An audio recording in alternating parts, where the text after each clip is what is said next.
Y espero que el Espíritu Santo nos hable por medio de su palabra. Amén. Vamos a ir al capítulo 8 de Primera de Reyes y versículo 10.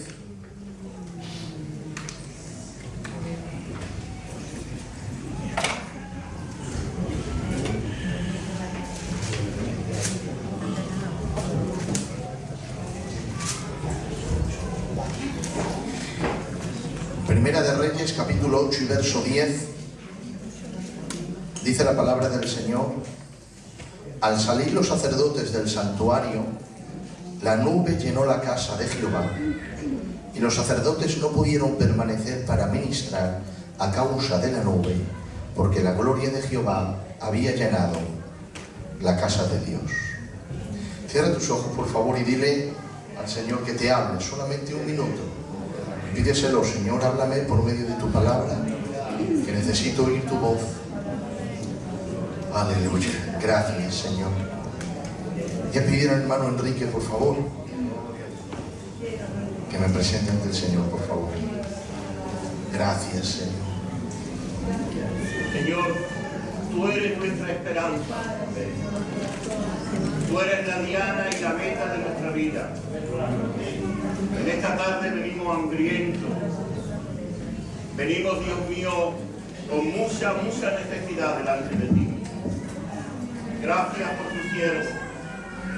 Te ruego, Dios mío, que tú lo uses y que tú, Dios mío, en tu palabra, tú le des la dirección y el trazo para que haga un efecto tremendo en nuestras vidas y en nuestros corazones. Que nos volvamos a ti cada día. Padre, ayúdanos, Dios mío. Gracias por este momento. Gracias por este tiempo que tú nos has permitido de estar aquí. Todo te lo presentamos en el nombre de Jesús de Nazaret. Amén. Dale un aplauso al Señor, a su palabra santa, leída y que va a ser predicada entre nosotros. Bueno, el verso que hemos leído es un verso que para aquellos que leen la Biblia, si lo llegas a leer, es un verso que te detiene, porque no es un verso normal, es un verso que lo lees y no es muy conocido, pero para aquellos que leen la Biblia sí lo es. Por ejemplo, hay versos muy conocidos entre nosotros. Si yo dijese: todo lo puedo en Cristo, porque Él, no lo sabéis. O si yo dijese: ustedes hagan lo que quieran, pero yo y mi casa serviremos. Son versos muy conocidos entre nosotros. Este verso quizá no es muy conocido para los que no leen, pero para aquellos que leen es un verso conocido porque te detiene. Es un verso que dices tú: ¿qué ha pasado aquí? Y los sacerdotes no pudieron permanecer para ministrar por causa de la nube, porque la gloria de Dios había llenado la casa de Dios. Claro, si te das cuenta, lo que el texto está diciendo es que los sacerdotes, y yo voy a parafrasear la palabra para que se pueda entender, ¿vale? Los pastores no pudieron permanecer para ministrar por causa de la nube. Hay una causa que detiene a los sacerdotes de ministrar. ¿Y qué es la causa? La nube de Dios. ¿Qué es esa nube? Esa nube era el símbolo de la presencia divina. Es decir, cuando Dios quería manifestarse, en el Antiguo Testamento Dios manifestaba esa nube. Y siempre vas a ver tres cosas, que quiero que te quedes con estas tres cosas para que luego entendáis cómo recojo el mensaje. Siempre que aparecía la palabra nube, aparecía la palabra gloria de Jehová, y a continuación el pueblo adoraba, se inclinaba y adoraba. Esa era siempre los tres pasos: nube, gloria, adoración. ¿Dónde aparecía la nube? Estaba en el santuario. Ahora bien, ¿por qué los sacerdotes no pueden ministrar? La causa es la nube. Pero yo recuerdo otro capítulo en la Biblia, cuando Moisés, profeta de Dios, se va al monte, y dice la Biblia que ayunó 40 días y 40 noches, sin comer y sin beber. Hay otro hombre en la Biblia que también ayunó 40 días y 40 noches, se llama Jesús. Pero él bebió, no comió. La Biblia dice que 40 días después tuvo hambre, no dice tuvo sed. Es señal de que bebió, aunque el texto no lo diga, implícitamente lo dice. Porque en un desierto, sin beber 40 días, Pues el texto hubiese dicho que lo primero que tiene es sed y no hambre. Pero la Biblia dice tuvo hambre, es lo único que tuvo, una necesidad normal de un ser humano. Si no hubiese bebido, también hubiese tenido sed. Pero el hecho de que no mencione la sed es porque en cuanto a la sed estaba saciado. Lo que no había era comido. Moisés hizo un ayuno de 40 días sin comer y sin beber. Y el texto lo dice. Dice, y permaneció en la presencia de Dios 40 días y 40 noches y no comió y no bebió. No solo lo hizo una vez, sino que lo hizo 2 veces. Ayunó otra vez 40 días y 40 noches. En total, entre los 2 ayunos, hizo un ayuno de 80 días sin comer y beber. Claro, partido en 2 veces, 40 y 40. Ahora, ¿qué es lo que recibió él en su primer ayuno? Recibió el mayor mensaje que Dios ha dado a la humanidad en aquel momento. El mayor mensaje que Dios ha dado a la humanidad en aquel momento fue la ley. Posteriormente vino un mensaje que superó a la ley. Esa es la gracia, el Evangelio. Los 2 mayores mensajes que Dios ha predicado al mundo es el Evangelio y la ley. La ley te dice que eres pecador y el Evangelio te salva del pecado. Por eso Moisés es mediador de un pacto llamado la ley. Jesús es mejor de un pacto mucho mejor. Hay 2 mediadores, Moisés y Jesús. Jesús es mejor, porque el pacto de Jesús, el pacto de Moisés te condena. Es decir, más bien que te condena, muestra que estás condenado. Porque has pecado contra Dios y te muestra que eres condenado. El pacto de Jesús te dice, mas si vienes a mí, anulo esa condenación porque me la llevé yo y te ofrezco mi perdón y con ello la vida eterna. Por lo tanto, el Evangelio es el mensaje más importante que Dios ha dado al mundo. Por eso, si te das cuenta, en el monte de la transfiguración, cuando está Moisés y Elías y Jesús, la voz dice, estos son mis siervos, pero este es mi hijo, a él oíd. No oigáis a Moisés, oídle a él. Porque si no estuviese Jesús, oídle a él. Él tiene el mayor mensaje. Pero estando Jesús, ese mensaje ha quedado atrás. El mejor mensaje es el del hijo. Por eso dice Hebreos capítulo 1 y verso 1, Dios habiendo hablado muchas veces en otros tiempos a los padres por los profetas. Ahí está incluido Moisés, que era profeta de Dios. En estos postreros días, en los últimos días, nos ha hablado a través del Hijo. A quien constituyó heredero de todo y por quien asimismo hizo el universo. En quien siendo el resplandor de su gloria y la misma imagen de su sustancia, habiendo purificado nuestros pecados por la muerte de sí mismo, se ha sentado a la diestra de la majestad en las alturas, mayor a los ángeles incluso, porque ha heredado mayor nombre que ellos. ¿Cuál es el nombre de los ángeles? El nombre de los ángeles es un nombre muy importante. Se les llama los servidores de los santos de Dios, pero el nombre de Jesús es sobre todo nombre. El Padre lo ha exaltado para que en el nombre de Jesús se doble toda rodilla y toda lengua confiese: Jesucristo es el Señor, para gloria de Dios Padre. Ahora bien, cuando Moisés recibe el mensaje de la ley, él desciende a predicar el mensaje. Y cuando desciende a predicar el mensaje, la Biblia dice que no lo predica. Lo tiró al suelo, rompió el mensaje. Tremendo, ¿no? Imaginaros que todos ustedes están esperando una palabra y yo tengo un mensaje de Dios, vengo y cojo el mensaje y lo rompo y digo, aquí no predico. ¿Qué ha pasado? Eso es lo que hizo Moisés. Recibió ni más ni menos que el mayor mensaje de Dios para su tiempo, pero no lo predicó. Dice la Biblia que cogió las 2 tablas de la ley y las tiró al suelo y rompió el mensaje. ¿Cuál era la causa por la que Moisés no predicó? Había una causa. Si le preguntan, Moisés, ¿por qué no predicas aquí? ¿Sabe por qué Moisés no predicó? Porque dice la Biblia que el pueblo se había hecho un becerro de oro, que estaban alrededor del becerro de oro adorándolo, danzando alrededor de él, ofreciéndole dones e incienso y adoración, y diciendo esta aberración: el becerro de oro, este es Jehová, que nos sacó de la tierra de Egipto.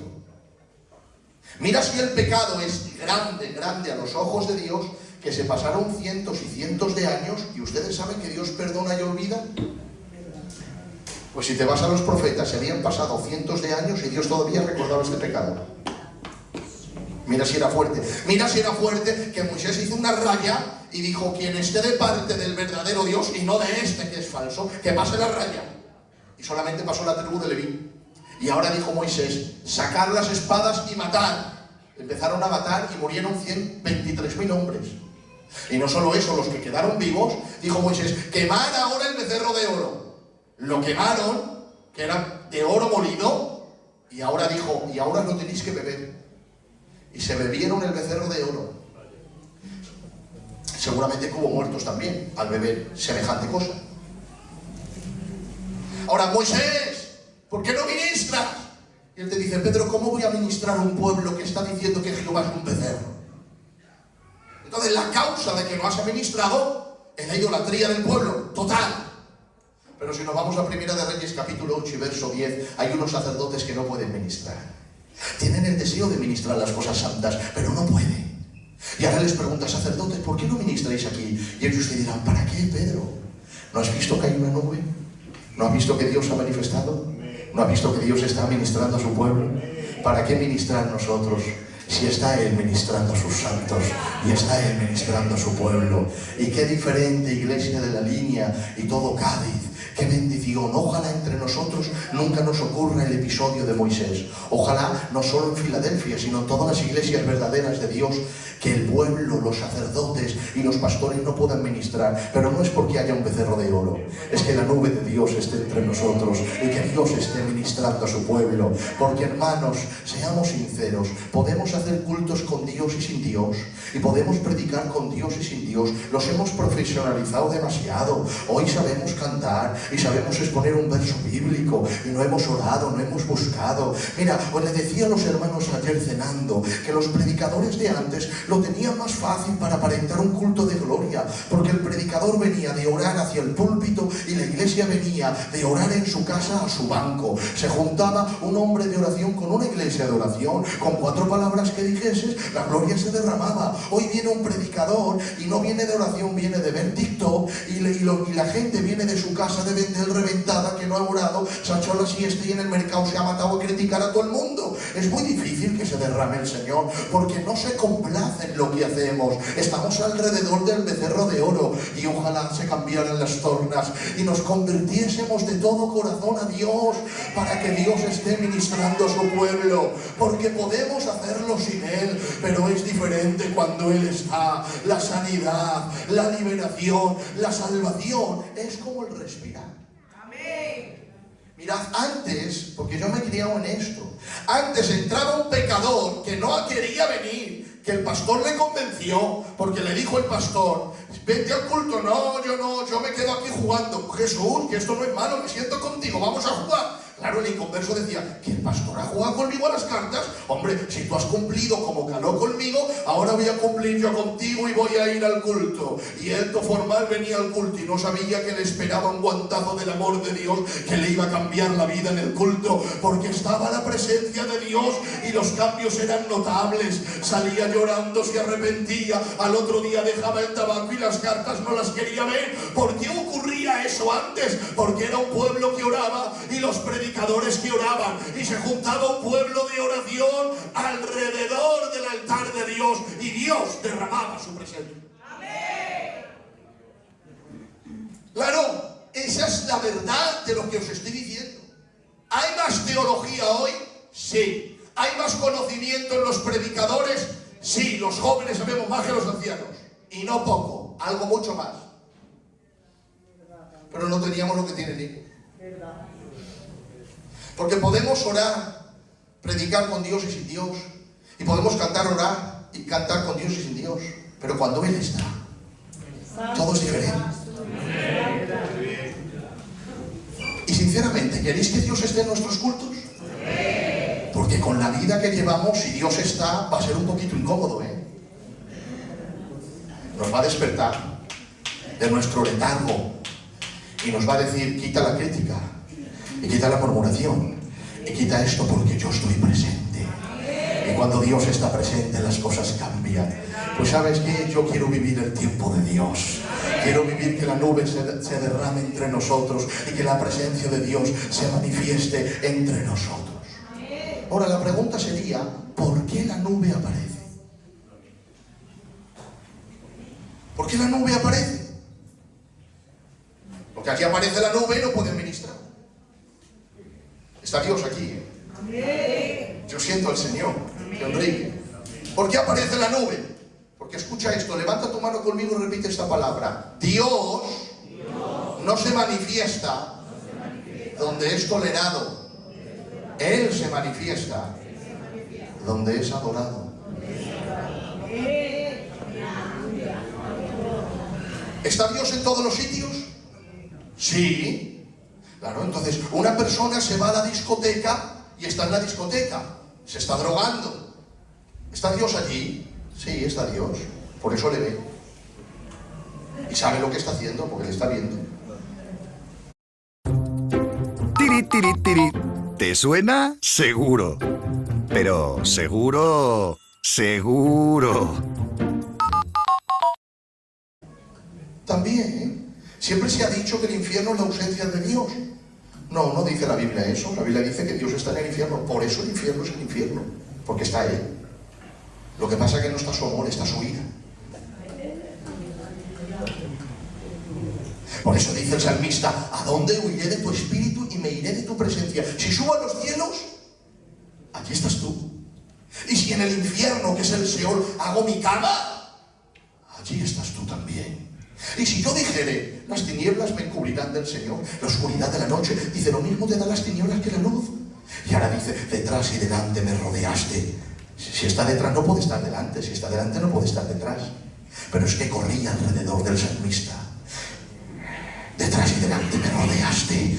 Claro, si él miraba para la izquierda, estaba a la derecha, miraba delante, estaba detrás, no tenía escapatoria. La única escapatoria que tenía era subir para arriba. Detrás y delante me rodeaste, la única escapatoria es mirar para arriba y ahora dice, y sobre mí pusiste tu mano. Es el guardián de los hombres. No te puedes ocultar de él. Ahora claro, ¿por qué se manifiesta la nube? Si Dios no se manifiesta en todos los sitios, aunque está en todos los sitios, está en el cielo, en el infierno, en un sitio donde estás pecando y en un sitio donde estás ayunando, pero no se manifiesta en todos los lugares. ¿Dónde se manifiesta Dios? Pues exactamente donde se manifiesta un padre, alrededor de la mesa con sus hijos. Por eso el lugar más propicio es una iglesia, porque ahí se reúnen los hijos de Dios. Cuando la iglesia se une en un local, ahí Dios se complace en revelarse porque son sus hijos. Por eso Dios puede salvar en una discoteca. Claro que puede hacerlo. Conozco yo a una persona que fue a una discoteca un día y allí escuchó al Señor decirle, ¿qué haces aquí? No era su lugar. Perdóname, Señor. Salió de allí convertido y ya no volvió más. Ahora está en la iglesia. Pero eso es una acepción de Dios. ¿Dónde Dios salva? En medio de su congregación. Por eso la Biblia dice, cuán bueno y delicioso es habitar los hermanos juntos en armonía. Es como el aceite en la cabeza de Aarón que desciende sobre las barbas al borde de la vestidura, porque allí el Señor manda bendición y vida eterna. Dios se complace en derramarse entre su pueblo. Ahora, Él está en todos los sitios, no se manifiesta en todos los sitios. La pregunta sería, ¿por qué se manifiesta esta vez allí? Bueno, para esto tengo que hacer un poquito de historia. Resulta de que David, rey de Israel, llega a ser rey y se convierte en un rey muy famoso y con mucho dinero, y se hace un palacio para él de madera de cedro. Cuando él tiene ese palacio grande, pues imagínate, es como cuando un gitano empieza a crecer en dinero y pasa de una casa a un chalet con piscina. Es normal, porque está creciendo. Pues tiene un chalet, David, que no hay quien lo aguante. Pero se levanta un día por la mañana y se rasca así la cabeza y dice, ¡qué vergüenza! ¿Quién está allí? El profeta Natán con él. Que le dice, ¿qué pasa, rey? ¿Por qué dices qué vergüenza? No, que mira, que estoy pensando que yo, que soy un simple mortal, polvo de la tierra, estoy viviendo en un palacio de cedro, cuando el arca del Señor era emblema de la presencia divina. Y era nada, 1 metro por 1 metro, que era un mueble de madera. Dice, el arca del Señor está entre cortinas. ¿Qué es el arca de Dios? El emblema de la presencia de Dios. ¿Por qué dice entre cortinas? Porque estaba en el tabernáculo de Moisés. ¿Qué es el tabernáculo de Moisés? Una tienda de campaña repartida en 3 departamentos.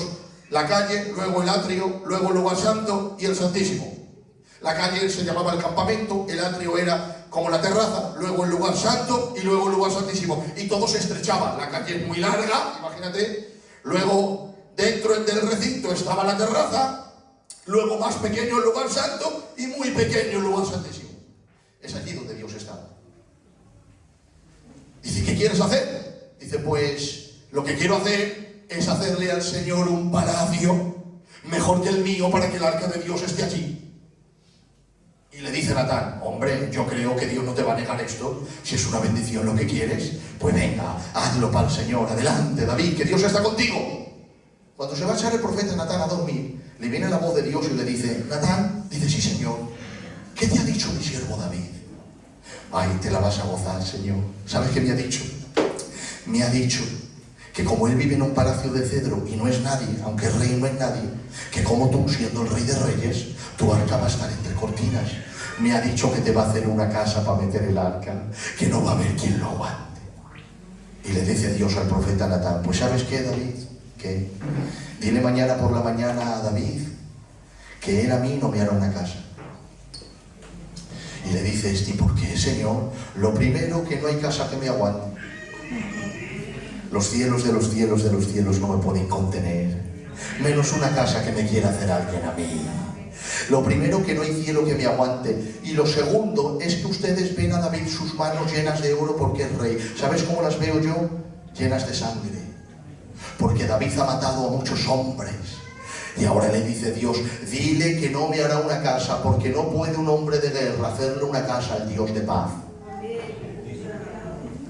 ¿Y qué hacemos, Señor? Dile que él no, pero uno de sus hijos después de él, que yo levantaré y afirmaré en el reino, ese levantará una casa a mi nombre.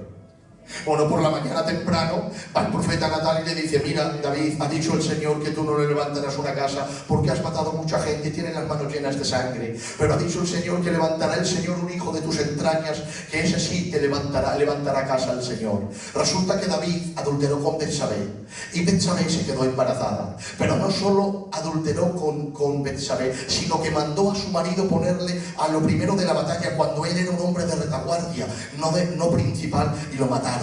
De tal manera que el pecado de David era haber asesinado y ahora tener una mujer que por fuera estaba de luto por Urías y por dentro embarazada de David. ¿Y qué es lo que hace Dios? Se enfada, hiere al Señor el niño y lo mata, y el niño no nace. Pero cuando David se arrepiente y se consuma ese matrimonio, se queda embarazada. ¿Cómo no se ha enamorado Dios de este niño desde el vientre de su madre? Que David dice, lo voy a llamar Salomón, pero le dice Dios al profeta, dile a mi siervo que yo le voy a poner un mote. ¿Y cuál es el mote? Yo le voy a llamar, mientras todos le llamen Salomón, yo le voy a llamar Gedibías. ¿Y qué significa Gedibías? El amado del Señor. Porque se enamoró de él. Y mira si Dios se enamoró de Salomón, que puedes leer la Biblia, Génesis, Éxodo, Levíticos, Número, Deuteronomio, Josué, Jueces, Ruth, Primera de Samuel, Segunda de Samuel, Primera de Reyes, que es cuando gobierna Salomón. Hasta Primera de Reyes ha habido muchos hombres de Dios. Ha estado Adán, luego ha estado Abel, luego ha estado Set, luego ha estado Enoc, luego ha estado Noé, luego ha estado Abraham, Isaac, Jacob, José, Moisés. Todos estos hombres de Dios tremendo, ninguno le dijo a Dios te amo. Y si se lo dijo, no está escrito. El primer hombre que dice la Biblia que amó al Señor fue Salomón. Primera de Reyes, capítulo 4. Y Salomón amó a Jehová. Una compenetración tremenda. Y ahora cuando Dios le pone como rey, porque se pasó Dios todas las cabezas de los hijos de David y escogió al joven Salomón, y ahora Dios se le aparece en sueños, y cuando se aparece Dios en sueños, y que esto parece de Walt Disney, se aparece Dios y le dice, pídeme lo que quieras que te dé.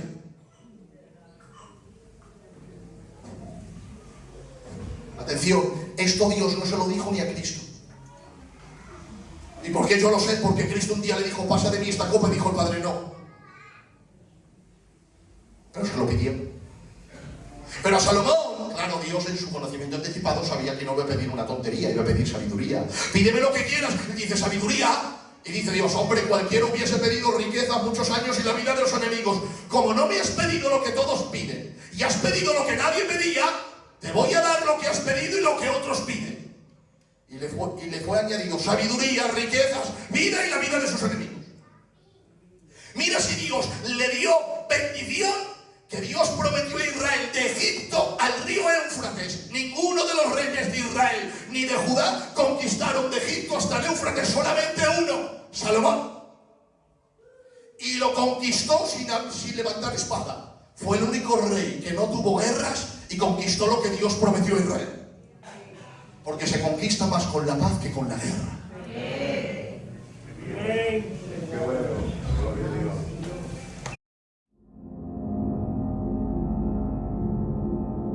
Durante la menopausia, más de un 60% de las mujeres no se sienten apoyadas por sus familiares. Bueno, pues resulta que ha llegado el momento de que Salomón le haga una casa a Dios para el arca. ¿Y quién es Salomón? ¿Le dio Dios tanta riqueza, hermanos? Mira, os voy a poner un ejemplo para que se entienda. A mi niño, hermanas, le gustan los caballos, porque por la parte de mi abuela Mondi son todos caballistas.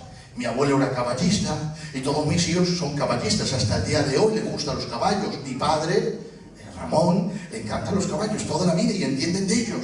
A mí no me ha salido, pero a mi Manasés le ha salido esto de los caballos. Le tengo que llevar a montar a caballo. Se vuelve loco cuando ve un caballo y siempre me está hablando de caballos. Mira, papá, este caballo, déjame, hijo, a mí no me gustan los caballos. Y él siempre con los caballos y los caballos.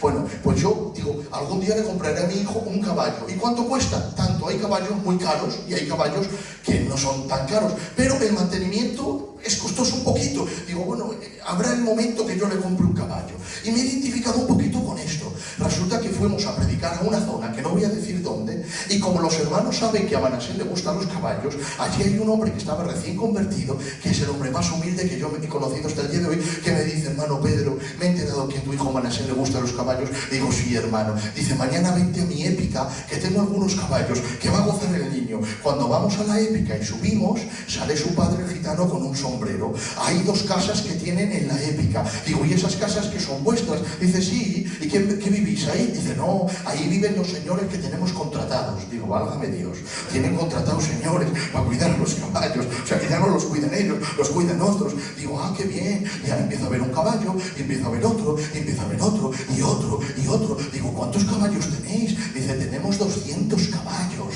200 caballos. Tener 200 caballos con 2 casas construidas, no para vivir tú, para que vivan otros, y 2 señores que les estás pagando, ya tienes que tener un poquito, por lo menos 1000 euros en algún calcetín tendrán guardados ahí, por lo menos 1000 euros en algún calcetín, 200 caballos, y tenían 2 hombres que trabajaban y 2 casas creadas para ellos. Pues ya tienen un poquito de dinero. ¿Sabes cuántos caballos tenía Salomón? 40.000. ¿Y cuántos jinetes? 12.000. Y los pagaba de mes en mes. ¿Qué casa no le va a hacer al Señor ese hombre? Claro, así le hizo una casa que hasta el día de hoy se llama el Templo de Salomón, el mejor templo que ha tenido los judíos y los israelitas.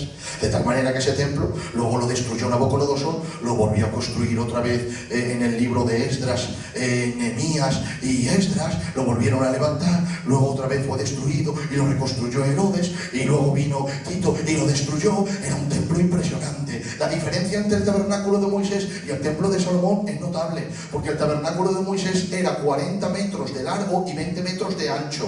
Salomón le hizo al Señor una casa de 40 metros de ancho y 100 metros de largo. Pero no solo eso, dice la Biblia que Moisés le dedicó al Señor, cuando entrabas en el lugar santo había un candelabro solamente, que era una pieza de oro que subía y eran 7 brazos que daban luz. ¿Sabes cuántos candelabros le hizo Salomón al Señor? 10 candelabros.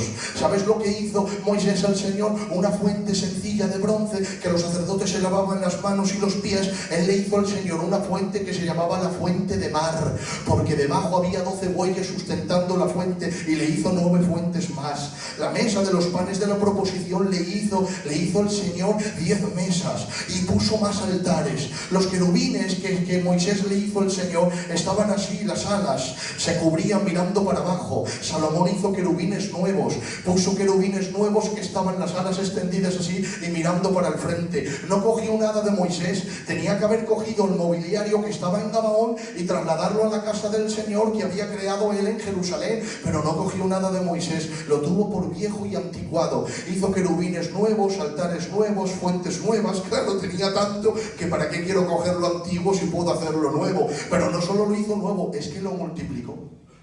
Y no solo eso, es que en el tabernáculo de Moisés entraba y todo era silencio, como una iglesia católica, no se escuchaba nada. ¿Saben lo que hizo Salomón al Señor? Le hizo al Señor que le puso 4.000 levitas y 238 cantores proféticos que se turnaban de día y de noche para que a todas las horas del día hubiese alabanza profética para Dios.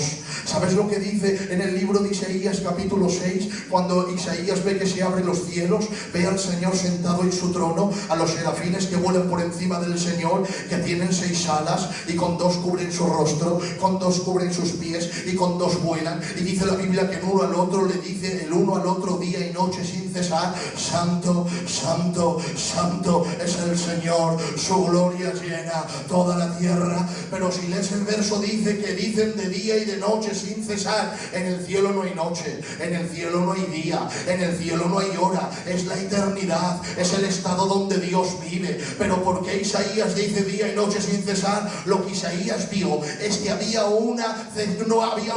no había nada de cesación a la hora de adorar a Dios. Él sabía que estaban adorando día y noche sin cesar, santo, santo y santo. Él se dio cuenta que en el cielo no hay un parón de adoración, no se para. En el cielo se adora y se adora y se adora y se adora. Si lleváramos un reloj al cielo y pudiésemos mirar la 1 de la tarde, los serafines están: santo, santo, santo. 2 de la tarde, santo, santo, santo. 3 de la tarde, santo, santo, santo. 5 de la tarde, santo, santo, santo. 9 de la noche, santo, santo, santo. 10 de la noche, santo, santo, santo. 2 de la mañana, santo, santo, santo. 3 de la mañana, santo, santo, santo. Y así se repite y se repite. Pues Salomón le hizo un mini cielo a Dios en la tierra. 238 cantores que, al ser hombres y sujetos a la muerte, se tenían que turnar uno después de otro, de manera que ibas al tabernáculo de Salomón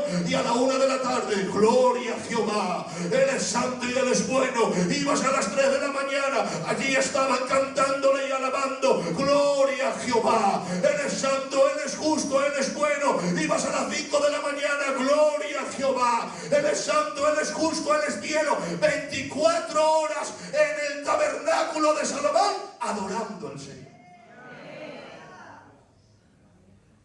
Bueno, si a mí me dijese el Señor, tío Enrique, Pedro hijo, ¿qué te gustaría ver en este momento? ¿El tabernáculo de Moisés o el templo de Salomón? Yo digo, pues el templo de Salomón. Se gastó de aquel entonces más de 2 millones de euros para la casa del Señor. Altares nuevos, querubines nuevos, mesas nuevas, alabanza profética. Pero cuando terminó de hacer todo, miró todo lo que había hecho y dice: ¡wow! ¡Qué bonito todo! ¡Qué adornado! Pero, ¿y la nube? ¿Dónde está la nube? ¿Por qué no se manifiesta Dios aquí?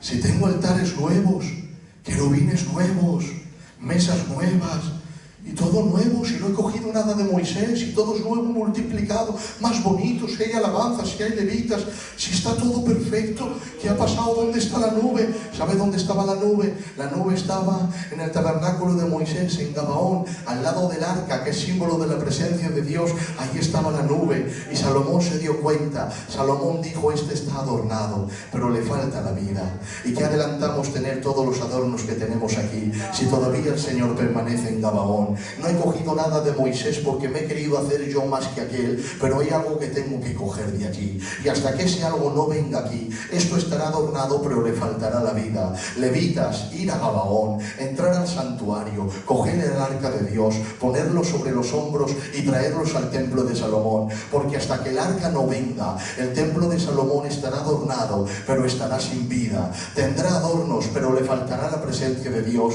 Y dice la Biblia: y fueron a Gabaón y cogieron el arca de Dios y lo metieron en el tabernáculo de Moisés. Y dice la Biblia: y cuando el arca de Dios entró, ahora se cumple lo que hemos leído, entonces apareció la nube del Señor y los sacerdotes no pudieron ministrar por causa de la nube, porque la gloria de Jehová había llenado la casa de Dios. ¡Qué bonito! ¡Qué espectacular! ¡Qué divino todo! Estaba todo adornado, los sacerdotes en su sitio, los levitas en su lugar, los cantores pastores adorando, los sacerdotes sacrificando, los altares nuevos, los querubines nuevos, pero faltaba la nube, había adornos, pero faltaba la vida. Y Salomón se dio cuenta que los adornos son bonitos, pero la vida es imprescindible, la vida es lo más necesario. ¿Y no crees que hoy, en pleno siglo XXI, la iglesia quizá está más adornada que antes?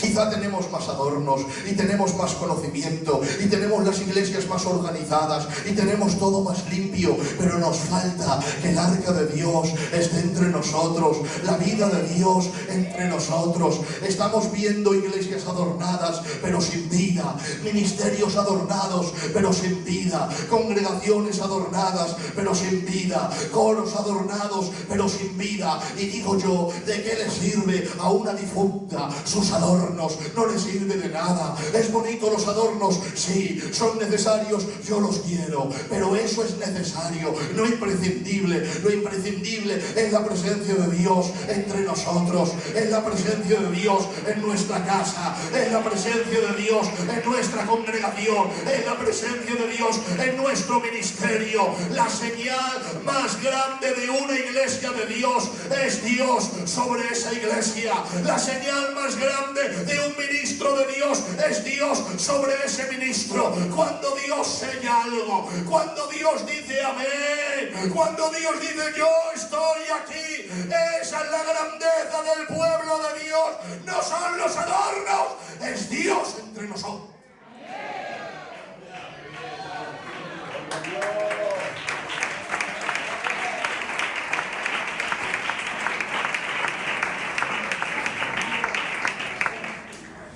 ¿Recuerdas que a una iglesia el Señor llamó y dijo, yo estoy a la puerta y llamo? ¿Por qué? Porque Dios estaba afuera. Por eso se cuenta que una vez un hombre estaba llorando en la puerta de una iglesia y fue Jesús de Nazaret y le dijo, ¿qué te pasa, hijo? Dice, nada, Señor, estoy aquí llorando porque me han tirado de la iglesia. Dice, no te preocupes que conmigo han hecho lo mismo.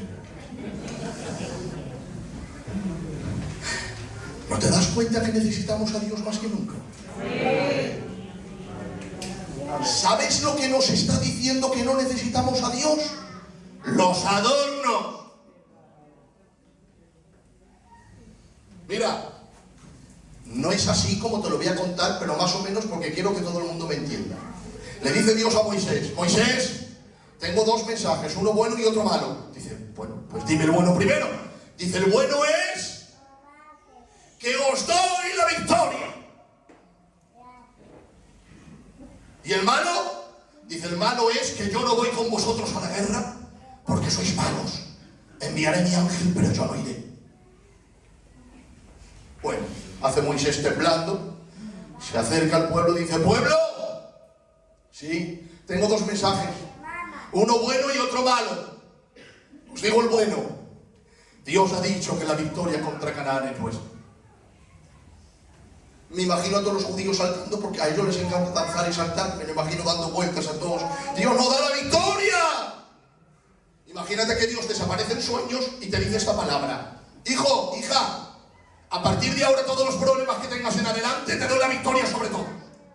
¿A cuánto no le gustaría tener un mensaje de Dios así? ¿Sabe qué significaría eso? Significaría que si a lo largo de tu vida te enfrentas a una enfermedad, Dios la sanaría. Y si viene falta de economía a tu casa, se abriría otra puerta que llenaría tu casa de bendición. Porque Dios te ha prometido la victoria. Pues Dios le dice a Moisés, la victoria contra los de Canaán es vuestra. Y ahora Moisés dice, ha dicho Dios que nos da la victoria.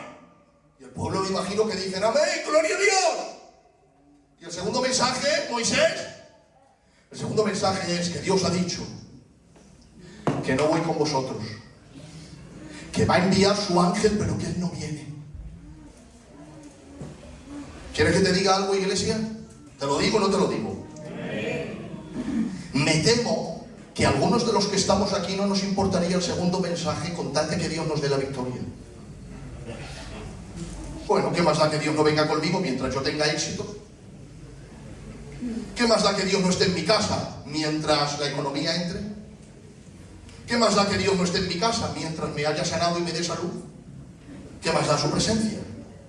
Pero cuando este pueblo escuchó que Dios le daba la victoria, pero que Él no iba con ellos, ¿Sabes qué dice la Biblia? Dice, entonces los hombres se quitaron sus atavíos y las mujeres también, y todo el pueblo se vistió de negro y de luto. Es tremendo esto.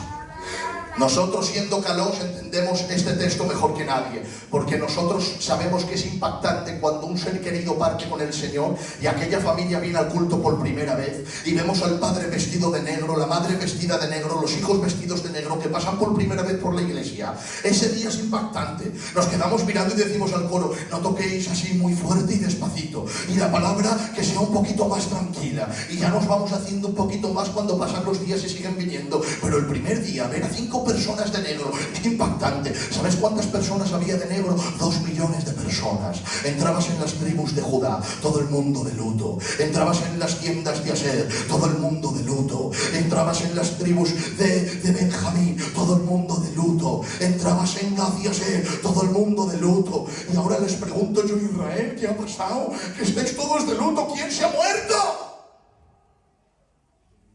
¿Sabes qué me diría Israel? Pedro, nos hemos muerto nosotros. ¿Y por qué? Porque Dios ha dicho que nos da la victoria, pero que Él no viene.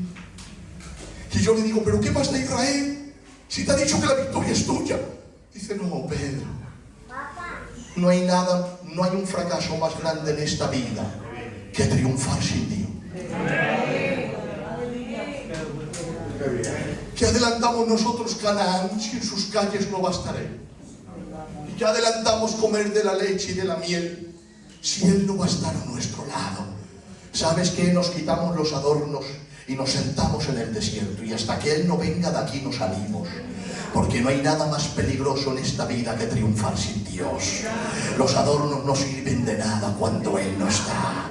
En Canaán está la leche y la miel, pero si Él no está, Canaán es el desierto. Mas si Él permanece aquí con nosotros, esto para nosotros se convierte en Canaán, pues no son los adornos, es la presencia de Dios en medio de nosotros.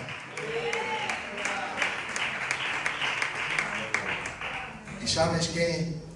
Te lo digo, muchos de nosotros nos hemos acostumbrado a que Dios se haya ido y ya no nos echamos en falta, porque estamos viviendo de adornos. Y como la vida te va tan bien, que tienes salud, que tienes dinero y que tu casa está bien, crees que no necesitas a Dios. Mira, los ricos e importantes de esta tierra se despertarán algún día sobre las llamas del infierno y crujirán los dientes diciendo, fui el hombre más exitoso del mundo y me he dado cuenta que soy el más miserable de todos los nacidos de mujer. Pues aunque tenía éxito en la tierra, no sabía que me acercaba a mi mayor fracaso, el infierno. ¿Quién le hizo creer que no necesitaba a Dios? El bienestar y el éxito, la popularidad y la fama. Y no sabía que él estaba tan necesitado de Dios como el más vil pecador y pobre de esta tierra. No se dio cuenta porque los adornos sustituyeron la necesidad de Dios. Pero lo del mundo lo hemos trasladado a la iglesia. Hoy parece que no necesitamos a Dios porque la vida nos va tan bien. Cuando viene la enfermedad, ahí sí venimos a pedir ayuda. Cuando la falta de economía golpea la puerta, ahí venimos a pedir ayuda. Que la vida va muy mal, que no se hace nada, Señor, ayúdanos. Que ha venido la enfermedad, Señor, sánanos. Que no tenga que venir la trompeta ni el fuego de Dios a tu vida para que te des cuenta que lo necesitas en esta vida más que nada, que los adornos son necesarios, pero que Dios es imprescindible y que si no tenemos a Dios somos ciegos, pobres, desnudos, desventurados y no tenemos nada.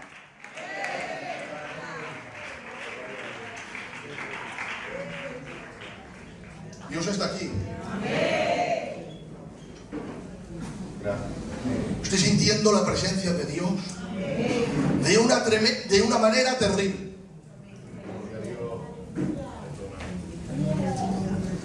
No es para pedirle perdón a Dios cómo estamos viviendo. No es mejor que volvamos a las sendas antiguas sin quitarnos los adornos. Que no estoy diciendo que sean malos, estoy diciendo que estén en su lugar, pero que no ocupen el lugar de Dios. Amén. ¿Es bonito tener este local? Sí. ¿Es bonito predicar bien y tener conocimiento? Precioso. Dios es imprescindible. que el pueblo de Dios ponga a Dios en primer lugar. Está aquí Dios. Amén. Cuando el arca entró, la nube llegó, la gloria apareció y el pueblo adoró. ¿Me dejas que te cuente otra historia del arca? Resulta que los hijos de Israel salen a la guerra contra los filisteos y esta vez tienen tanto miedo que dicen, nos van a matar, vamos a sacar el arca. Claro, el arca no está hecha para la guerra, está hecha para el sacrificio. Cuando sacan el arca a la guerra, los filisteos les pegan una paliza, les matan a todos los hombres y encima les roban el arca. Cuando se llevan el arca, ¿dónde lo llevan? Al templo de su dios Dagón. Ellos creían que Dios eran las imágenes, ellos creían que el arca era Jehová, no un emblema, porque eran idólatras, estúpidos. Dicen, hemos vencido al Dios de Israel, aquí tenemos al Dios de Israel, y lo meten en el templo del dios Dagón. ¿El dios Dagón cómo es? Es el dios más feo que te puedes echar a la cara. Tiene manos de hombre, pies de hombre, cabeza de hombre y cuerpo de pez. Claro, el Dagón está así y pone el arca enfrente. ¿Qué hacen al otro día por la mañana los sacerdotes? Dice, vamos a abrir la puerta del dios Dagón para que vean que nuestro Dios ha vencido al Dios de los hebreos. Pero resulta que por la noche el Señor como que pegó un cogotazo así a la estatua y la estatua ¡pum! Cayó delante del arca. Cuando ellos abren la puerta, ven que el dios Dagón está inclinado ante el Jehová. Dicen, corre, cierra la puerta, que no se dé cuenta nadie. Y levantan a su Dios de nuevo, abren la puerta. ¡Filisteos! Mirad, nuestro Dios ha vencido al Dios de Israel. Este es el arca de Dios y le hemos vencido. Al otro día por la mañana dice Dios, no vais a ocultar lo que voy a hacer. Por la noche el Señor le corta las manos, le corta los pies y le corta la cabeza. El suelo tirado para arriba, por ahí. Y las manos, la cabeza y los pies salen rodando. ¿Y dónde salen rodando? A la puerta del santuario. Cuando al otro día los sacerdotes abren la puerta, quieren entrar y se echan para atrás asustados. Ven la mano de su Dios, los pies de su Dios, la cabeza de su Dios, que ha rodado porque Dios le ha pegado por la noche. Y ahora el cuerpo está tirado, y las manos, los pies y la cabeza están desmembradas y rotas, y están enfrente de la puerta. Y dicen ellos, ¿y cómo entramos? ¿Cómo entramos ahora? Pasando por nuestro Dios, si el Dios de los hebreos lo ha descuartizado. Ya no podían ellos, no podían ocultar que el Dios de los hebreos le había pegado por la noche a su Dios, y le había quitado la cabeza. Y ahora dice el libro de Dios, y desde aquel día en adelante los sacerdotes de Dagón ya no pisan el umbral de la puerta. ¿Por qué no pisan el umbral de la puerta? Porque allí recuerdan que el Dios de los hebreos por la noche le pegó una paliza a su Dios, le quitó la cabeza, la mano y los pies, y ya no pisan el umbral de la puerta, pues cuando la pisan recuerdan que su Dios fue herido y derrotado, porque las heridas recuerdan lo que pasó en el pasado. Yo tengo aquí una cicatriz que me hice en un velatorio, me acuerdo hasta el día de hoy, hace más de 10 años, porque la cicatriz me recuerda la herida, el lugar y el momento. Ellos no recuerdan, ellos no pisan el umbral de la puerta, porque no quieren recordar que su Dios ha sido herido. Pero ¿sabes qué? Nuestro Dios, iglesia, también fue herido, precisamente en las mismas maneras que Dagón, sus manos con clavos, sus pies con clavos, su corona de espinas, su cabeza con una corona de espinas, pero lejos de ser derrotado. Nosotros decimos como Pablo, lejos esté de mí gloriarme, sino en la cruz de nuestro Señor Jesucristo, porque en el mundo me es crucificado a mí y yo al mundo. Hebreos 2, Colosenses 2:14 dice, anulando el acta de los decretos que había contra nosotros, que nos era contraria, quitándola del medio, clavándola en la cruz y despojando a los principados y a las potestades, los exhibió públicamente, triunfando sobre ellos en la cruz. La herida del Salvador no ha sido su derrota, ha sido la sanidad y la bendición y la victoria de su pueblo. Dios puede convertir tus heridas en trofeos de su gracia.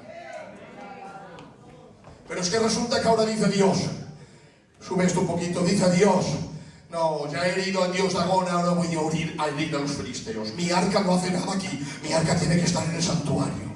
Con respeto de todos ustedes, yo voy a contar lo que está en la Biblia.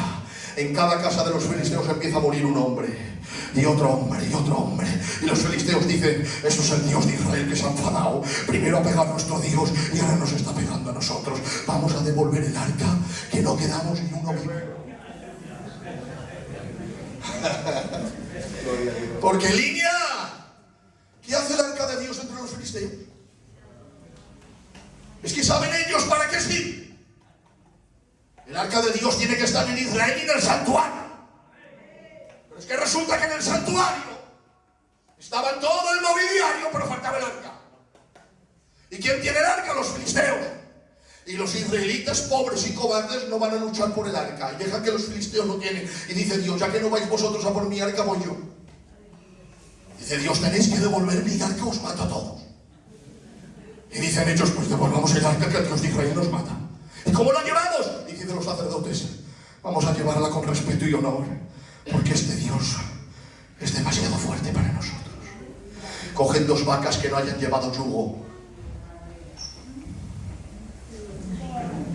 2 vacas que nunca han tenido yugo, nada en sus lomos, pero que han tenido fruto, crías. Porque recibe esto. El cargo te lo da el pastor, pero el fruto te lo da tu relación con el Espíritu Santo. Y es más importante el fruto que el cargo. No persigues cargos, persigue el fruto de Dios en tu vida. Porque es más importante el fruto de Dios que el cargo de los hombres. Y cuando uno tiene fruto de Dios se le ve. Porque algunos tienen cargo, pero como no tienen fruto a la hora de la verdad no se les ve nada. Porque lo que revela la verdadera naturaleza es el fruto que nace de la semilla, que es Cristo, que vive dentro de ti. Estas vacas no habían llevado nunca nada, ningún cargo, pero habían tenido fruto, las crías. Y dicen los sacerdotes, encerremos a las crías en el cobertizo, separan a la madre de las hijas. Y ahora dicen, y pongamos un carro, y en el carro el arca. Y ahora está la señal. Si las vacas... Esto es tremendo. Abrir esta taquería habría sido imposible sin el dinero que me enviaste. ¿Quieres ahorrar dinero en lentillas? No deslices. Si las vacas van camino de Israel, es señal de que Dios ha estado en el asunto. Mas si las vacas se tuercen, esto ha venido de casualidad. ¿Qué tenían las vacas? Nunca habían llevado carga. Y ahora la honra de Dios estaba encima de ellas. Y dice la Biblia, y las vacas iban camino de Israel, sin torcerse a derecha ni izquierda. ¡Qué bonito! No se torcían a derecha ni izquierda. ¿Has visto cuando estás andando y te cansas? Que vas un poco como de lado, porque ya estás cansado. Las vacas estaban cansadas, pero no podían torcerse, porque la honra de Dios estaba encima, y no se torcían a derecha, ni se torcían a izquierda, e iban andando, seguramente con problemas, pero andaban. La honra de Dios estaba encima, no podían darse la vuelta, porque habían dicho que si se torcían, Dios no estaba en el asunto, mas si permanecían andando, es que Dios quería que el arca volviese al santuario. Nos hemos quedado sin arca porque la presencia de Dios brilla por su ausencia. Han venido problemas a nuestra vida y nos hemos torcido, y estas vacas, con más problemas que alguno de nosotros, no se torcían a derecha ni izquierda, iban andando porque el arca de Dios necesitaba volver al santuario. Pero no solo andaban, es que dice la Biblia, e iban andando y bramando. ¡Aleluya! ¿Y por qué bramaban? Porque las crías les decían, ¡mamá!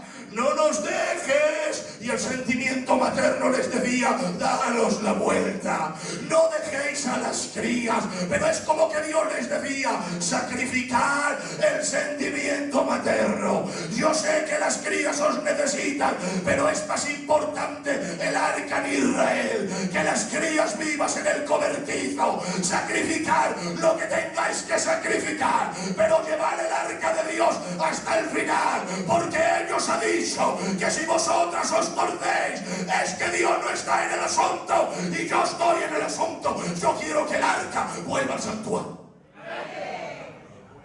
Iban andando y llorando. Sabes, hay cosas que nos han torcido tanto Hay lágrimas que nos han torcido y problemas que nos han torcido. Algunos los problemas y otros la prosperidad. Algunos la enfermedad que se ha hecho crónica y otros la bendición que parece que no necesitan a Dios. Y no hay nada que nos tenga que separar de Dios. La iglesia y los ministros tenemos que caminar sin torcernos a derecha ni a izquierda. Porque ¿qué hace el arca de Dios entre los filisteos? El arca de Dios tiene que estar entre nosotros, porque sabemos que sin Él no somos nada.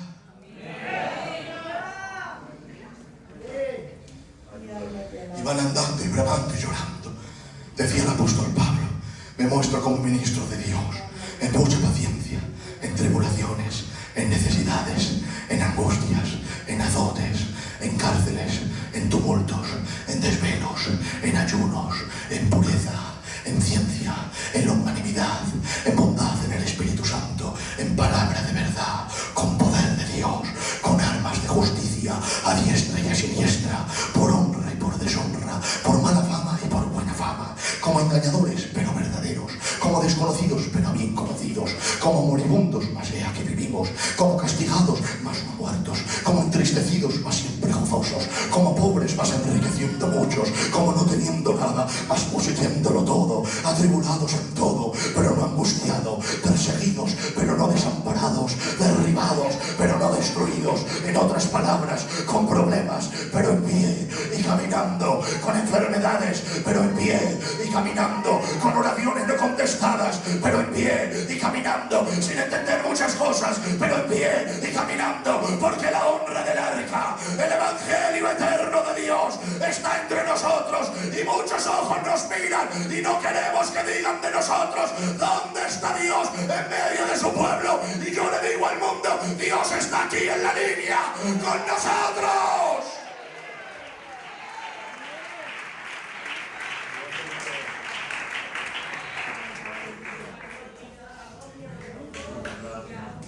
Dios está aquí. Y tú tienes el arca de Dios. Pedro, que yo predico la palabra. O Pedro, que yo estoy en el coro. O Pedro, que yo me crié en el evangelio. No me importa nada de eso. Te puedes ir al infierno predicando. Te puedes ir al infierno tocando el piano, cantando. Te puedes ir al infierno que lleves 20 años en la iglesia. Porque en el cielo no van los que vienen al culto. Van los que se convierten a Dios. En el cielo no entran los que conocen la casa de Dios. Entran los que conocen al Dios de la casa. En el cielo no entran los que dicen que conocen a Dios, sino los que Dios dice: yo los conozco. Si yo fuese al palacio del rey, llamase, y si aquí sale un hombre y abre la puerta y dice: hola, buenos días, mira que quiero entrar. Dice: ¿quién eres tú? ¿No me conoces? Yo soy Pedro Losada. Dice el vecino: pues no sé quién eres. Ah, ¿y quieres entrar? Sí. Bueno, dime otra base, porque si a Pedro Losada aquí no sirve. Bueno, es que yo conozco al rey. Y me dirá él: ¿esa es tu base? Sí, la base más importante es que yo le conozco. ¿Qué me dirá el alguacil? No, porque aquí no se entra por conocer al rey, todo el mundo le conoce. Espérate que voy a preguntar al rey por ti. Don Felipe, sí. Aquí hay un hombre que dice que se llama Pedro Losada y dice que quiere entrar. ¿Le conoces? Si el rey dice que le conoce, entro. Si me dice no, no entro. En la casa del rey se entra si el rey te conoce. Por eso dice Pablo: conociendo a Dios, bueno, siendo más bien conocidos por Él. ¿Sabes? Y te pregunto: ¿Dios te conoce?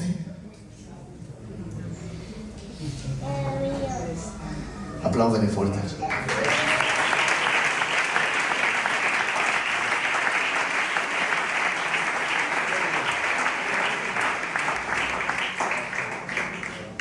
Dios está aquí, ¿eh? ¿Cuánto llevo? ¿Cuánto llevo predicando? 10 minutos. No, llevo más. ¿Puedo seguir un poquito más? Bueno, la primera historia nos enseña que hasta que el arca no entró estaba adornado pero sin vida. Nos enseña también que más importante en la vida es los adornos. Por eso Israel se quitó los adornos, porque quiso la vida de Dios. La segunda historia nos enseña que hay que sacrificar lo que tengamos que sacrificar con tal de mantener una sana relación con Dios. Porque sin Él no somos nada. Y termino con esto. ¿Por qué la iglesia no estamos valorando la presencia de Dios? ¿Por qué? Bueno, te voy a poner un ejemplo. Esto para que me entiendan, ¿vale? Mi padre se llama Ramón Losada. Él es el responsable de Madrid. Mi padre tiene 5 hijos. Ramón, yo, te los digo por cómo nacimos, ¿vale? Ramón, Pedro, Adán, Absalón y David. 5 hijos. De los 5 hijos, mi padre tiene 2 obreros.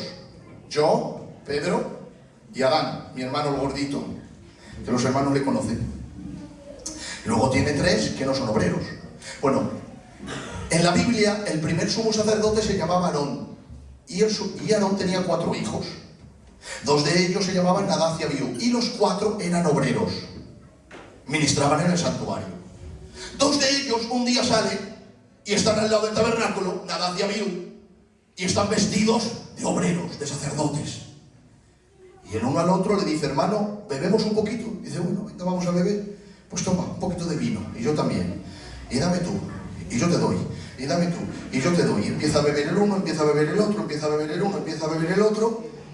Y empezaron a cantar: Nación Belén de Judea.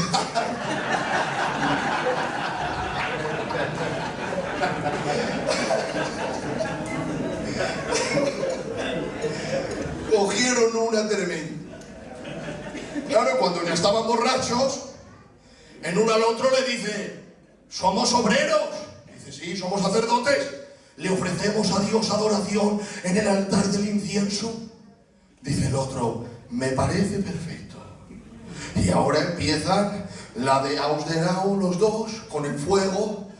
Entran al lugar santo, ponen el fuego de Dios en el altar del incienso, queman el incienso, sube el olor, Dios huele y mira y dice: se parece a mi fuego, pero no es mi fuego. Parece que quema igual, pero no es igual. Parece que es mío, pero no me pertenece. ¡Fuera este fuego de aquí! Tira Dios el fuego del altar y golpea a Nadab y Abiú en el pecho. ¡Pum, pum! Y hacen los jóvenes ¡pac, pac! ¡Muertos! Ante el ruido, Moisés entra. ¿Qué pasa? ¿Quién está ahí? Sus 2 sobrinos muertos. Aarón, su padre, entra. ¿Qué pasa, Moisés? Sus 2 hijos. En un segundo de 4 ha perdido 2. Y los ha matado el Dios que él sirve.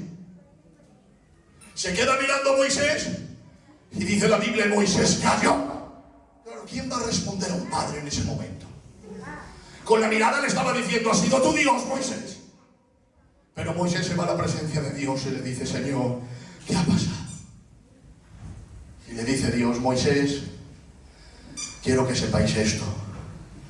Quiero que todos los que se acerquen a mí sepan que yo soy santo. ¿Y qué más, Señor? Y delante de mi pueblo seré respetado. Ahora pregunto: ¿por qué los mató Dios? ¿Porque entraron borrachos? No. Dice la Biblia que los mató el Señor porque ofrecieron fuego extraño. Pregunto: ¿qué es fuego extraño? Si fuego es fuego. Yo enciendo con un mechero, con una cerilla, y fuego es fuego. ¿Sabes qué es fuego extraño? Esto te va a gustar y te va a hacer bien. Resulta que Dios, en el tabernáculo de Moisés, había 2 altares.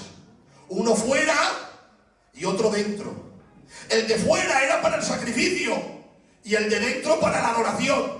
En el de dentro había incienso que se echaba fuego y se adoraba a Dios. Pero cuando Moisés hizo el de fuera, dice la Biblia que Dios derramó fuego, cayó el fuego en el altar del holocausto y dijo Dios: yo enciendo el fuego y ustedes no mantienen, que no se apague. Cuando los sacerdotes quieran adorarme en el altar del incienso, cogerán del fuego del altar del holocausto que yo he encendido y llevarán mi fuego del altar del holocausto al fuego del altar del incienso. Quemarán el incienso y me adorarán, pero me adorarán en el fuego que yo he levantado en el altar del holocausto. ¿Qué es lo que hizo Nadab y Abiú? Fueron con fuego porque sabían que a Dios se le adora con fuego, pero no cogieron fuego del altar del holocausto, sino que crearon su propio fuego. ¿Y por qué lo hicieron? Porque estaban ebrios y borrachos y no supieron hacer diferencia entre lo santo y lo común. Se adoraba a Dios en el fuego que Dios encendió, no en el fuego que ellos querrían encender. Pero ellos encendieron un fuego que Dios no le mandó, y cuando llevaron su propio fuego al altar de Dios, Dios dijo: se parece a mi fuego, pero no lo es. Este es terrenal y es mío, es celestial. Este es de la tierra y el mío es del cielo. Fuera el fuego de mi altar, porque es fuego, pero no es mi fuego. Ahora, iglesia, ¿por qué Nadab y Abiú murieron? Porque al estar embriagados quisieron convertir lo común, fuego normal, en fuego santo. Eres el jefe de Temu, ¿verdad? Sí. ¿Cómo? Y Dios los mató. No supieron hacer la diferencia entre el fuego de Dios y su fuego. ¿Sabes qué nos ocurre? Que estamos embriagados del vino, de este mundo. El materialismo, la fama, las peleas, los problemas que tenemos internos, y como estemos embriagados no sabemos hacer diferencia entre lo santo y lo común. ¿Y qué quisieron hacer Nadab y Abiú? Convertir lo común en santo. Y Dios dije: muerte. Pero es que había otro rey llamado Belsasar, que estaba con 1000 príncipes y estaba bebiendo también, mira, igual que estos. Dice: bueno, vamos a coger los vasos sagrados del Dios de los hebreos y vamos a beber. Empezaron a beber, a beber, a beber. Sacó Dios su mano y escribió en el intercalado de la pared: Mené, mené, tekelupasín. Y ahora cuando él ve la mano, dice la Biblia que una pierna le daba con otra, el rostro se le demudó, se puso en blanco, se le congeló la sangre. Empezaron a venir sabios y decían: no sabemos qué pone ahí. Viene su madre porque se entera: hijo, me he enterado que está muy mal, ¿qué te pasa? Dice: mira, madre, mira lo que pone ahí. Y nadie sabe descifrarlo. Dice: mira, hay un hombre en tu reino que interpretaba los sueños de tu abuelo. Se llama Daniel. Es anciano, pero vive en tu reino. Dice: traerlo. Cuando entra el profeta Daniel con 80 años y el pelo blanco, entra y le dice: rey, ¿qué te pasa que te veo tan mal? Dice: mira, mira, mira, mira lo que pone ahí. Una mano lo ha escrito y nadie sabe interpretarlo. ¿Tú sabes qué pone? Se queda mirando Daniel y dice: sí, sí lo sé. ¿Y cómo lo sabes? Vivo con él toda mi vida. Conozco su escritura. ¿Sabes lo que pone? Mené, mené, tekelupasín, has sido pesado y hallado falso, y Dios te mata. Y usted me puede decir: hermano Pedro, Nadab y Abiú conocían a Dios y Dios lo mató por ofrecer fuego extraño. Pero este no conocía a Dios. Sí, le dice Daniel ahora: tú sabes que Dios le quitó a tu abuelo la perla de la razón y lo tiró al campo, y hasta que no reconoció el Altísimo no volvió de nuevo otra vez al reino. Y tú, sabiendo esto, no has querido honrar a Dios, en cuya mano está tu vida. Hoy Dios te mata. ¿Cuál fue el problema de Nadab y Abiú? Que quisieron convertir lo común en santo. Y el problema de Belsasar fue que quiso convertir lo santo en común.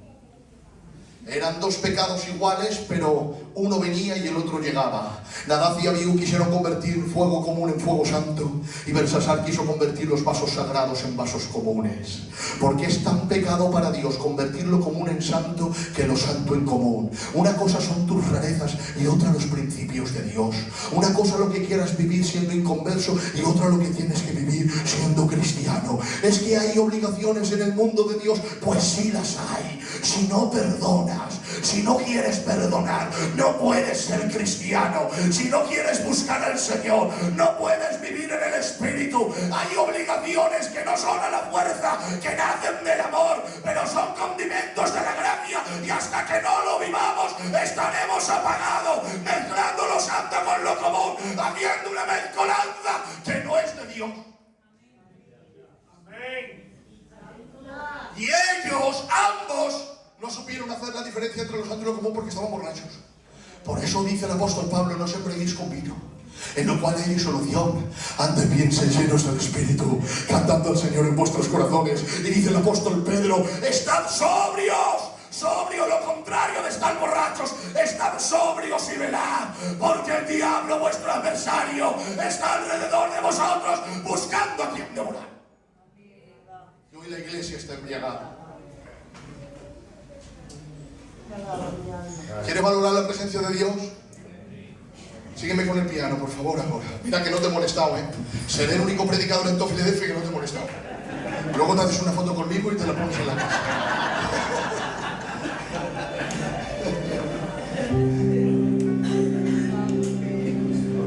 ¿Está Dios aquí? ¿Se acuerdan ustedes que David danzó al Señor? ¿Se acuerdan? ¿Saben por qué danzó? Porque dijo David, ¿dónde está el arca? Le dijeron, el arca hace 20 años que no está en el santuario. ¿Y dónde está? Dice, la tiene Saúl. Saúl se la dejó a Abinadab hace 20 años. Que el arca de Dios está en una casa. Vamos a por ella. Cogen el arca, la tapan porque no la podían mirar. Y la ponen en bueyes, en un carro con bueyes. Con bueyes. ¿Recuerdas que la pusieron también en un carro con vacas? Las vacas no se cayeron porque la obra de Dios estaba encima. Pero es que este arca tenía que llevarlo sobre los hombros de los levitas. Y Dios entendía la circunstancia, la pusieron sobre bueyes. Esto no era de Dios. Tenían que haber llevado el arca sobre los hombros de los levitas. Pero David estaba gozando y danzando. ¡Aleluya! Que el arca vuelve a Jerusalén. Cada 6 pasos un sacrificio. 1, 2, 3, 4, 5, 6 para un sacrificio. 1, 2, 3, 4, 5, 6 para otro sacrificio. ¿Cuánto tardarían en llegar? No lo sé. Pero que estaban gozando, disfrutando. Pero de pronto, hermanos, los bueyes tropiezan y el arca que está montada en los bueyes, como a cámara lenta, parece que se cae. Según se va cayendo el arca, está alrededor del pueblo, hay una manta encima porque no se puede ver. El arca de Dios es sagrado, es el mueble de Dios. Pero según se va cayendo el arca, ¿qué hacen los israelitas? Hacen los israelitas, ¡no! Se van todos corriendo, se meten la cabeza en la arena. ¡No queremos ver el arca, es sagrado! Pero mientras el arca se está cayendo, hay un joven que dice, no voy a permitir que el arca se caiga en tierra, no, y 1000 veces no, extiende la mano, va corriendo, y pone su mano, y sujeta el arca, y se echa a reír como diciendo, todos ustedes dejan que se caiga el arca, pero yo no, estando yo aquí el arca no se cae. Y dice la Biblia, y cuando aquel joven llamado Uza tocó el arca, la ira del Señor se encendió contra Uza, y de pronto se desploma Uza, se marea, se cae el arca, y se queda Uza tirado en el suelo, se le para el corazón y ha muerto. Y dice la Biblia, y David se entristeció y dejó el arca en casa de Obed-edom, porque Jehová había quebrantado a Uza en aquel lugar. Y yo digo a la iglesia de la línea, ¿qué había pasado aquí? No tenía que haber Dios matado al pueblo que dejaron que su arca se cayera. Y a este joven, que era el único que puso su mano para que el arca no se caiga, es al que mata. ¿Se le puede entender a Dios en este capítulo? Pues sí se le puede entender. ¿Sabes por qué los israelitas se fueron? Porque el arca era sagrada, era un mueble sagrado, y lo de Dios tiene mucha importancia. Dios no dejaba que cualquiera viese el arca, sino el sumo sacerdote una vez al año lo llevaban tapado para que nadie lo viese. Los israelitas se fueron corriendo porque dijeron, no queremos ver lo sagrado. Pero Uza extiende la mano y dice, yo toco el arca. ¿Sabe por qué lo tocó? Asómbrate. ¿Sabe por qué lo tocó? Porque Uza era hijo de Abinadab, y el arca estuvo en casa de Abinadab 20 años. La vio tapada, se familiarizó con ella y dijo, este es un mueble más, no pasa nada, no os preocupéis. Mientras que todos respetáis el arca, no hace falta que yo la respete. La he tenido 20 años en mi casa y no ha pasado nada. Es verdad que no la he visto, pero ha estado en mi casa y se ha hecho uno más de nosotros. Y como he tocado mis muebles, pues ahora voy a tocar el arca. Y extiende la mano y toca el arca de Dios. Y dice Dios, no, Uza, no. Tú has estado con el arca, te has familiarizado tanto con ella, que ha perdido el respeto para ti y has tocado lo que está prohibido. Por eso la muerte entra, porque no has sabido sabido hacer la diferencia entre tus muebles y el mueble del Señor. ¿Y sabes qué ocurre en el pueblo? Hemos hecho a Dios uno más de nosotros. No importa, hoy pecamos y mañana Dios nos perdona. Hoy en una boda nos emborrachamos y Dios nos perdona. Vamos a tocar el arca como que fuese un mueble más de nuestra casa, y sin darnos cuenta la muerte espiritual está entrando en nuestras iglesias, está entrando en nuestra vida, porque no estamos haciendo la diferencia entre lo santo y lo común. Pero vengo a decirte, línea, que Dios sigue siendo santo, sus cosas son sagradas, su palabra es sagrada y Él es santo.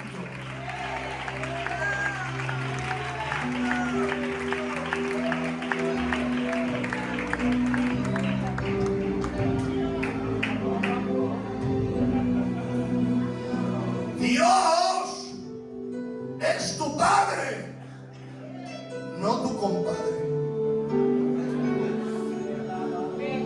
Dios no es de los chicos, no es uno más de nosotros. Él es santo. Y los santos debemos de respetarlos. ¿Es que soy yo mejor que los inconversos? ¡No! Pero me tengo que comportar diferente porque no lo soy. Pregunto, ¿el Sinaí es santo? Sí. ¿Y los montes de alrededor son santos? No. ¿Es que mejor el Sinaí que los otros? No. ¿Sabes cuál es la diferencia? Es que Dios un día dijo, el Sinaí para mí y los otros montes para vosotros. El Sinaí no es especial porque tenga algo en él, es especial por quien lo llamó. No eres mejor que los inconversos, pero recuerda, tuviste la dicha de que Dios un día en un culto te dijo, mío eres tú, mío eres tú, mío eres tú, mío eres tú, mío eres tú. Ahora no puedes ser como los de antes, porque los de antes son montes como tú, pero tú eres un monte santo, no por ti, sino por el que te llamó. Por eso Pedro dice, ser santos en toda vuestra manera de vivir, como aquel que os llamó es santo. Ser ustedes santos en toda vuestra manera de vivir. Levanta tus manos ahora, levanta tus manos. Aleluya, yo siento la santidad de Dios y la paternidad de Dios en este lugar. Padre, gracias por tus hijos, gracias por tus hijas. Señor, tú nos has hablado hoy por medio de tu palabra. Y tu palabra ha fluido en medio de la iglesia. Yo te pido que bendigas a tus hijos y a tus hijas, que nos enseñes a saber que la presencia de Dios es lo más importante que tenemos, que nos enseñes a sacrificar lo que tengamos que sacrificar con tal de mantener una sana relación contigo, y también a saber hacer la diferencia entre lo santo y lo común, a no estar embriagados con el mundo ni embriagados con las cosas del mundo, sino a vivir serios, sobrios, llenos del Espíritu, sabiendo que lo más importante que tenemos es tu palabra, son tus cosas santas, una iglesia limpia, porque el que ha de venir vendrá y no tardará. Cristo viene.